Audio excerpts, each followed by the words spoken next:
సాధారణంగా ప్రతి మగాడి విజయం వెనకాల ఆడది ఉన్నట్టు మీ వెనకాల మేకలున్నాయని విన్నాము. అసలు మీ మేకల్ని మీరు ఏం పెట్టి పెంచుతారు? నల్ల మేక, తెల్ల మేక?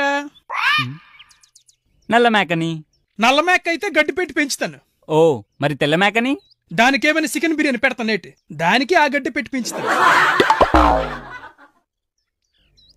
ఓకే సార్, మీరు మీ మేకల్ని ఎక్కడ కట్టేస్తారు? నల్ల మేకనా తెల్ల మేకనా?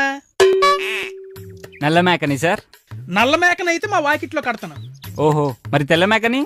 దాన్ని ఏమైనా రామోజీ ఫిల్మ్ సిటీలో కడతాను అనుకున్న వేటి, దాన్ని మా వాకిట్లోనే కడతాను. ఓకే సార్, మీరు మీ మేకల్ని ఎలా స్నానం చేయిస్తారు? నల్ల మేకనా తెల్ల మేకనా? నల్ల మేకని సార్. నల్ల మేక అయితే నీటితో స్నానం చేయొత్తానా?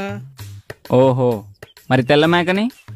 దానికేమైనా కేసు బీర్లతో స్నానం చేయొత్తాను అనుకున్న వేటి, దానికి ఆ నీటితోనే స్నానం చేయొత్తాను. నీకు అసలు బుద్ధి ఉందా? రెండింటికి ఒకేలా చేస్తున్నప్పుడు మరి అస్తమానం నల్ల మేక తెల్ల మేక అని అడుగుతావేంటి? ఎందుకంటే నల్ల మేక నాది. మరి తెల్ల మేక? తెల్ల మేక కూడా నాదే. ఇప్పుడు అర్థమైంది కదేటి, మీరు టీవీలో ఒకే వార్త గంటలు గంటలు తిప్పి తిప్పి వేసినప్పుడు మరి మా ప్రేక్షకులకి ఎలా ఉంటది? అది లెక్క.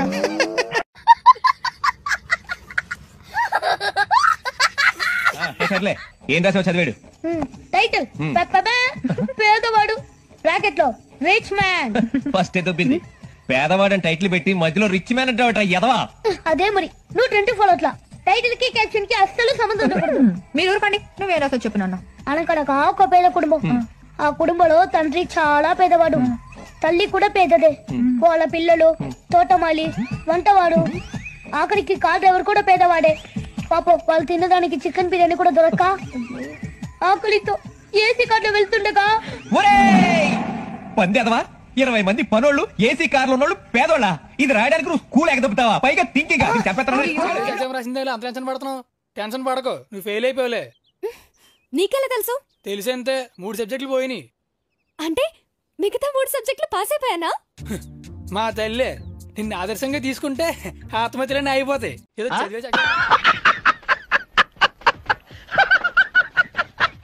ఏంటే గొంతు చించుకొని పిలుస్తుంటే బయట చెప్తున్నాను. మార్కెట్ లో ముగ్గేస్తున్నానండి. అంటే లోపల మందు కొడుతున్నాననే కదా నీ అభిప్రాయం?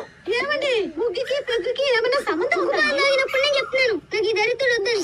అయ్యో తప్పునాడా, అలా చెప్పకూడదు. మనకు టీవీ నచ్చకపోయినా మార్చుకోవచ్చు, పాలోడే పేపర్ లోడ్ నచ్చకపోయినా తీసేయొచ్చు, కానీ నచ్చినా నచ్చకపోయినా డాడీని మాత్రం మార్చుకోలేమమ్మా. అంటే ఏంటని ఉద్దేశం? ఇండైరెక్ట్ గా నేను కూడా నీకు నచ్చలేదని చెప్తున్నట్టుగా. అయ్యో, ఇండైరెక్ట్ గా చెప్పడం లేదండి, అంటే నేరుగానే చెప్తున్నావు అనమాట. నీకు ఈ మధ్య నోరు పెరుగుతుంది. మొగుడంటే లెక్కలేంత ఏర్పడింది. మొగుడంటే ఎలా ఉండాలో ఆ ఎదురింటి కుర్రాడిని చూసి కొంచెం నేర్చుకోండి. పెళ్ళి ఉందండి, మీరు తప్పకుండా రావాలి. కార్డు మీద 1016 రాసింది. అసలు మీ అమ్మాయి పెళ్లిలో 1016 చదివించామండి, మీరు ఎక్కడ మర్చిపోతారని కార్డు మీద రాయించాను.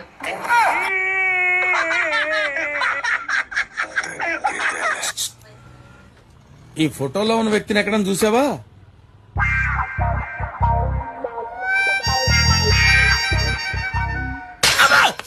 ఏరా ఎక్సెక్టింగ్ గా ఉందా? ఆ వెనకాలే పెట్టుకున్నావు, చూసావా అని నన్ను అడుగుతావే? డిటెక్షనా? నువ్వు ఒక ఎర్రాఘవరెడ్డివి, ఆడ సంవత్సరం మరి. చల్ చల్ చల్. వెళ్తానండి సార్. ఇది పర్సనాలిటీకి అంత కోపం ఏంటి? నువ్వు పాడింది ఏ రకం తల్లి? హిందువులో అంటే సారీగామా అలా. నువ్వు ఎలా అన్నావు? సగం మద. మరి ఏది? హిందోళంలో రీ ఉండదు సార్. రీ ఉండదు, కానీ ఉందా లేదా అన్నట్టు అలా వచ్చేడిపోవాలి. అదే మ్యాజిక్. మీ నాన్నగారు లేరా? లేరు. ఏంటి ఇంత కోపంగా ఉంది? ఏదోలా కూర్చేయాలి. నువ్వేం చేస్తున్నావు అమ్మా? నేను తింటున్నాను. మరి నాకు ఇవ్వచ్చుగా, నేను తింటాను. మా అమ్మతో తనని తింటున్నాను. దా, నువ్వు కూడా తింటావు గాని.